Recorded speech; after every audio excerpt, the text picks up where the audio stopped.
Hi guys, so yesterday we learned all about the positivist view on why sociology can be considered a science. Now today we're going to look at two other views that assume that sociology can be a science. So we will be looking at Popper first of all, and we'll be looking at realist. So let's recap from yesterday. This is really important because Popper's got a lot to say about the positivists. Although he agrees that sociology can be a science, he disagrees with what actually is a science. So you need to remind yourself on what is meant by verification, which is the idea we gain a lot of data to support a hypothesis, and then you've got a social fact. He also said that research could be found out to establish cause and effect, so how one thing has an impact on the other, and why he felt it was important that it would be objective. And the reason I'm getting you to do this recap is there's a lot of contrast and overlap between positivists and Popper. Okay, so give yourself like 4 or 5 minutes to do that. Okay, now there's a problem with verification. There's a problem with gaining loads and loads and loads of data to support a hypothesis, and Popper pointed this out. So, we've got a hypothesis all swans are white. We can prove this hypothesis because we can't just find one white swan, we can find millions and millions and millions of white swans to prove the hypothesis all swans are white.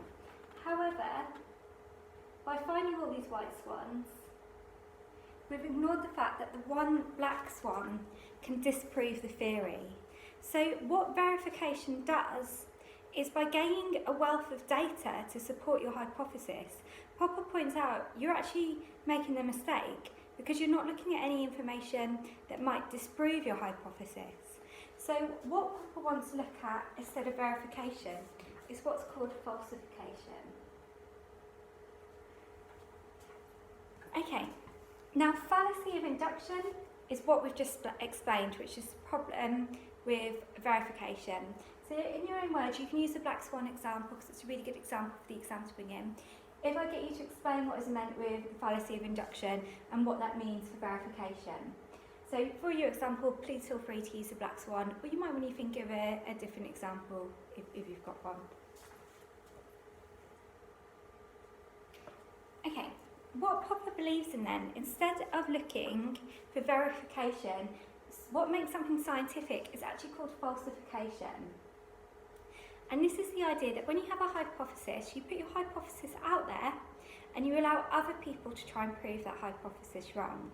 So, for example, if I had the hypothesis poverty leads to educational failure, I've got a hypothesis based around cause and effect. But rather than just testing and testing and testing to gain evidence, I'm going to put it out into the scientific world and I'm going to say to people, try and prove me wrong. So with this kind of system, it's really important that we open ourselves up to be criticised. So Popper believes what makes something scientific is falsification. And in having a hypothesis, in order for it to be falsified, you need to have a quite a bold statement that people are able to criticise. So it needs to be quite an all-encompassing statement. Communist is the best society for everyone is quite a good is a good statement to bring in. Sorry Jenny, I'm just making my YouTube video when you come in, just so you know what I'm doing. No, it's fine, it's not like CNN or anything. So basically you've got this idea that it needs to create a big deal to be able to be proved wrong. Okay, how scientific theories have done that is we've got this idea of evolution. So the idea of evolution is it's a bold statement, so it's claimed quite a lot and people have tried to prove it wrong. So that's why it's good theory. Loads of people have tried to falsify evolution. It's open for criticism. Other scientists, religious groups have tried to prove it wrong. At the minute, they haven't managed to prove it wrong, so we can still consider it a scientific fact. In a closed system, it's one where you can't contradict anything. You're not allowed to contradict anything. So in a closed system, evolution, no one would dare criticise it.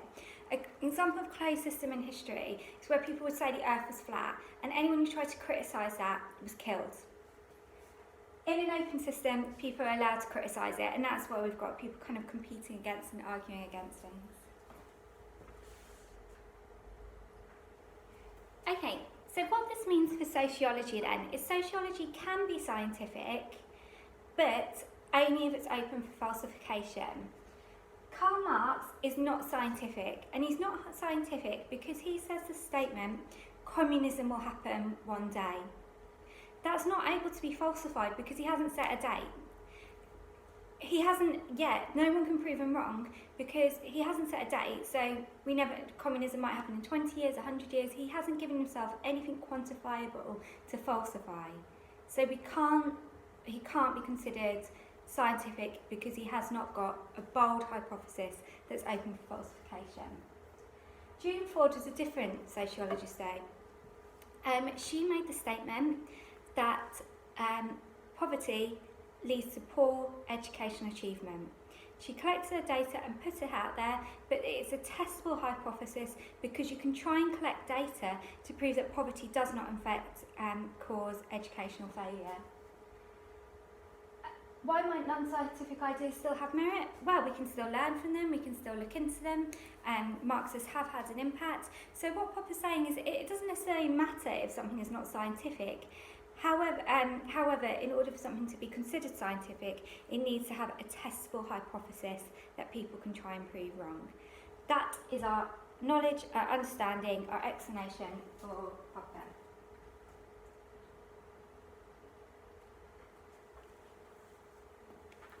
There is the information sheet to help you with the previous task if you would like to.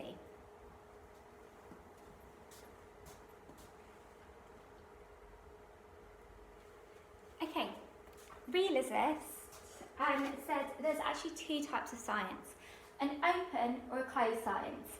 An open science is one where you've done in any way where you can't control all of the variables.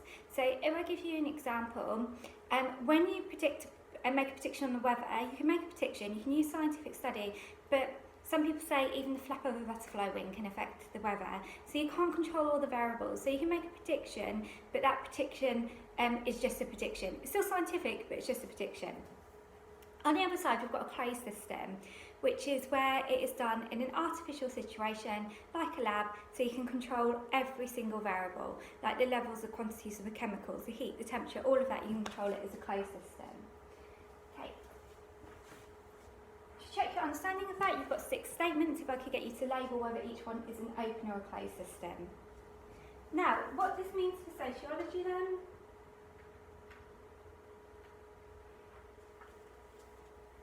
What this means for sociology then is that sociology can be considered scientific. It is just an open system.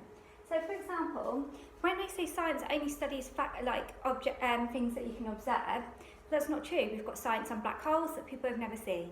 So we can consider sociology as science even though you can't observe it. What we have in common with natural sciences is you can make predictions, however those predictions might not come true because you can't control all the variables, but you can still use scientific investigation to make an actual guess. Why do realists think that Marxist is scientific? Because he's used a wealth of data to make a prediction, and where he cannot control all those variables, he's used his knowledge and understanding to make a prediction. Okay, and then there's just a small task to do at the end. If you've got any problems, please let me know. Thank you.